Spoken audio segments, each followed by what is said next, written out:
Hello students, मैं दीपिका सरफराज पंडित जवाहरलाल नेहरू कला एवं विज्ञान स्नातकोत्तर महाविद्यालय बेमेतरा में अतिथि सहायक प्राध्यापक के रूप में पदस्थ हूँ। आज का हमारा टॉपिक है क्लासिफिकेशन ऑफ पैकेजिंग। इससे पहले हम पैकेजिंग क्या होता है, उसकी भूमिका क्या है अलग अलग स्तर में और उसकी विशेषता क्या है, ये सब हम जान चुके हैं। इसमें हम पैकेजिंग को कितने स्तर में बांटा गया है ये जानेंगे। तो चलिए, पैकेजिंग को 3 स्तर में बांटा गया है, 3 स्टेप में। पहला है प्राथमिक, दूसरा है मध्यवर्ती, प्राथमिक, दूसरा मध्यवर्ती, तीसरा है तृतीयक या फिर मार्गस्थ पैकेजिंग या फिर परिवहन पैकेजिंग। इन 3 भागों में बांटा गया है पैकेजिंग को। तो हम थोड़ा सा इसको एक्सप्लेन करते हैं। पहले है प्राथमिक पैकेजिंग। क्या होता है ये? प्राथमिक पैकेजिंग वो पात्र या डिब्बा या आवरण है जिसमें किसी उत्पाद को सर्वप्रथम रखा जाता है या लपेटा जाता है।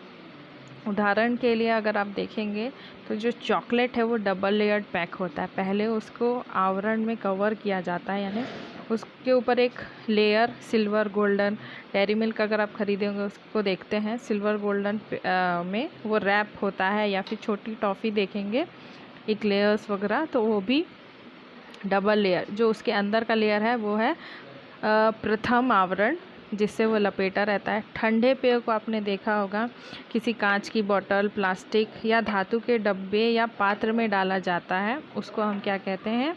प्राथमिक पैकेजिंग। क्या है? इसे ही इकाई पैकेजिंग भी कहते हैं। भाई, इकाई पैकेजिंग का ही भाग है पैकेज या पैकिंग या पैक करना। तो जो स्टार्टिंग फॉर्म जो है, जिस प्रोडक्ट को स्टार्ट में रखा जाता है, वो है प्राथमिक पैकेज। दूसरा है मध्यवर्ती पैकेजिंग। मध्यवर्ती पैकेज में जो पात्र या डिब्बा है जिसमें किसी उत्पाद को सजाने या संवारने या फिर प्रदर्शन करने हेतु उसके स्थानांतरण या फिर हस्तांतरण के दौरान सुरक्षा प्रदान करने हेतु रखा जाता है। जैसे दवाई का डब्बा आप देखोगे डबल लेयर है, 2 लेयर में रहता है। प्रथम में जो बॉटल अंदर रहती है उसमें दवाई रहती है और बाहर डब्बा रहता है, उसको सजाने के लिए, उसको ट्रांसफ़र या कहीं ले जाने लाने में उसको टूटने फूटने का डर ना हो करके। तो जो दूसरा लेयर लगता है वो है मध्यवर्ती। तीसरा है तृतीयक या परिवहन या मार्गस्थ पैकेजिंग। इसमें क्या होता है? जब किसी वस्तु के प्राथमिक या फिर मध्यवर्ती पैकेज को किसी बड़े डब्बी में या पात्र में ट्रांसपोर्ट के लिए या फिर उसको गोडाउन में रखने के लिए, भंडारण करने के लिए रखा जाता है, तो उस डब्बे या पात्र को बोलते हैं तृतीयक या फिर परिवहन या फिर मार्गस्थ पैकेज कहा जाता है।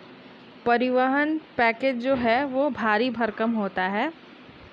उत्पाद में पैकेजिंग में कभी कभी प्राथमिक और मध्यवर्ती तथा परिवहन पैकेज तीनों का संयुक्त रूप देखने को मिलेगा आपको, और कभी कभी सिर्फ प्राथमिक और मध्यवर्ती पैकेजिंग का संयुक्त रूप देखने को मिलता है। भाई, जैसे डेयरी मिल्क का चॉकलेट वो 2 लेयर्ड में होता है, लेकिन उसको जब कहीं ट्रांसपोर्ट करके जाएंगे तो क्या हो गया? 3 लेयर हो गया। तो ये सब एक तरह से क्या है?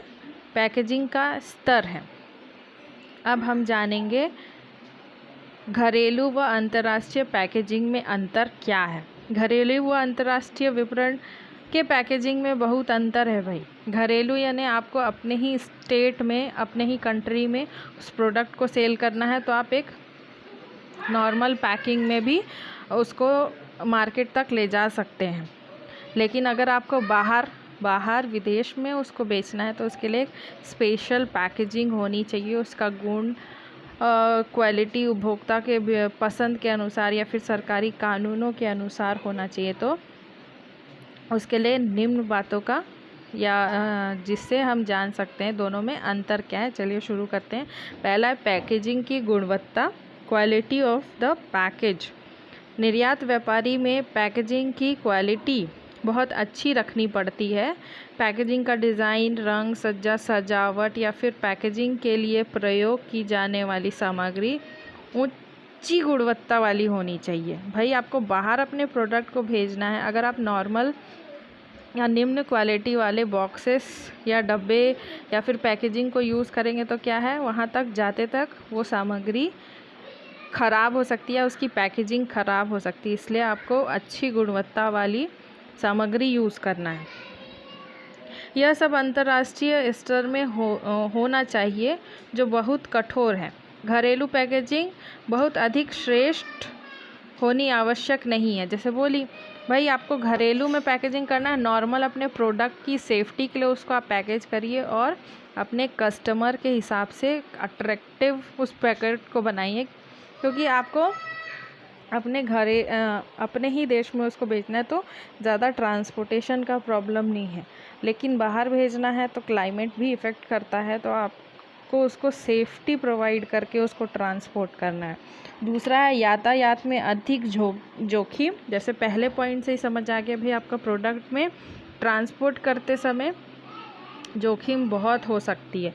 क्यों? अंतर्राष्ट्रीय विपणन में यातायात अधिक लंबा व जटिल होता है, क्योंकि भाई किस जगह आप भेज रहे हो, अंतर्राष्ट्रीय मार्केट कहाँ है आपका, इंडिया से अमेरिका भेज रहे हो या कहीं और भेज रहे हो, तो उसका डिस्टेंस पे डिपेंड करता है कि कितना समय लगेगा। माल को बहुत अधिक भौतिक जोखिम से गुजरना पड़ सकता है और पैकेजिंग बहुत मजबूत होना चाहिए, क्योंकि आपको ट्रांसपोर्ट करना है, प्रोडक्ट दूर भेजना है, तो भाई उसको जो फिज़िकल कंडीशन है, कई बार पानी गिर गया कभी, या फिर जिस ट्रांसपोर्ट से आप सामान बेच रहे हो उसका कहीं एक्सीडेंट हो गया, कुछ हो गया, अनहोनी हो गई, तो आपका सामान क्या है, ख़राब हो सकता है। इसलिए यातायात में अधिक जोखिम भी रहता है। तीसरा है पैकेजिंग के विषय में उपभोक्ता की विभिन्न पसंद। भाई जो पैकेजिंग है, कंज्यूमर का प्रेफरेंस भी अलग अलग होता है। जलवायु, संस्कृति, आदतों और क्रय शक्ति व जीवन स्तर भिन्न होते हैं। अंतर्राष्ट्रीय में क्या भाई, वहाँ के लोग की सोच थोड़ी अलग होती है, हमसे अलग होती है, तो इस कारण से पैकेजिंग के लिए जो है वो वातावरण या विषय विदेशी ग्राहकों की पसंद व प्राथमिकता के अनुसार आपको रखना चाहिए। जैसे बोल रही हूँ, यहाँ के लोगों का टेस्ट प्रेफरेंस यहाँ के उपभोक्ता जानते हैं, तो वो उस हिसाब से, लेकिन वहाँ के कंज्यूमर का टेस्ट प्रेफरेंस हमारे टेस्ट प्रेफरेंस से मिलता हो ये आवश्यक नहीं है। इसीलिए आपका जो पैकेजिंग है उसको भी वहाँ के कंज्यूमर प्रेफरेंस के हिसाब से रखना चाहिए। चौथा है सरकारी कानून यानी गवर्नमेंट रेगुलेशन। भारत में पैकेजिंग के विषय में विदेशी कानून व नियम हैं, जो हो सकता है विदेश की सरकार के नियम इनसे भिन्न हो। भाई यहाँ के पैकेजिंग का जो विषय है वो विदेशों से थोड़ा भिन्न हो सकता है, वहाँ का नियम कानून अलग हो सकता है और यहाँ का नियम कानून अलग हो सकता है। जैसे ऑस्ट्रेलिया में आप जो सामान है, वस्तु है को वनों के बाहर कीड़े मकोड़े के संक्रमण की संभावना को रोकने के लिए वहाँ आयात किया जाने वाला माल की पैकेजिंग में वनस्पति वस्तुएं जैसे लकड़ी, तिनके, घास फूस प्रयोग नहीं किए जाते हैं। भाई जो प्रोडक्ट जिसमें मालूम है कि आपको कीटाणु लग सकता है या फिर वो ख़राब हो सकता है, तो आपकी पैकेजिंग वैसी होनी चाहिए कि उस प्रोडक्ट से वो ख़राब ना। इसलिए अमेरिका में क्या करते हैं, जो भी खाद्य पदार्थ होते हैं या फिर वनों की जो मतलब जिससे कीड़े मकोड़े लग सकते हैं, उसमें वनों से बनी हुई लकड़ी या तिनके, घास फूस का प्रयोग नहीं करते हैं। और पैकेजिंग पर लिखी भाषा के विषय में भी कानून हो सकता है। भाई इंडिया में क्या लिखा रहता है, इंग्लिश में या हिंदी में हो सकता है, वहाँ का लैंग्वेज अलग है, तो आपको वहाँ के हिसाब से अपने प्रोडक्ट में, जिस देश में आप प्रोडक्ट बेचना चाह रहे हैं विदेश में, आपको वहाँ के हिसाब से अपने प्रोडक्ट में लेबलिंग में जो लैंग्वेज है उसको भी चेंज करना होगा। आखिरी है परिवहन साधनों की आवश्यकता, ट्रांसपोर्टर्स रिक्वायरमेंट्स। अंतर्राष्ट्रीय व्यापार में संलग्न शॉपिंग कंपनी या हवाई जहाज संलग्न शिपिंग कंपनी या हवाई जहाज कंपनियां पैकेजिंग के आकार अर्थात लंबाई, चौड़ाई, ऊंचाई, अधिकतम भार के विषय में सीमाएं निर्धारित कर सकती है। भाई जो परिवहन है, क्योंकि ले जाने में भी उनको तकलीफ़ ना हो, इसीलिए लंबाई, चौड़ाई, ऊंचाई का क्या है, कुछ सीमा निर्धारित करते हैं। घरेलू यातायात में ऐसा कोई प्रतिबंध नहीं है। आप संसार में घरेलू तथा अंतर्राष्ट्रीय व्यापार में पैकेजिंग व पैकिंग, मजबूती, डिज़ाइन, आकार, शक्ल, प्रयोग की जाने वाली सामग्री के लिहाजे से भिन्न होता है।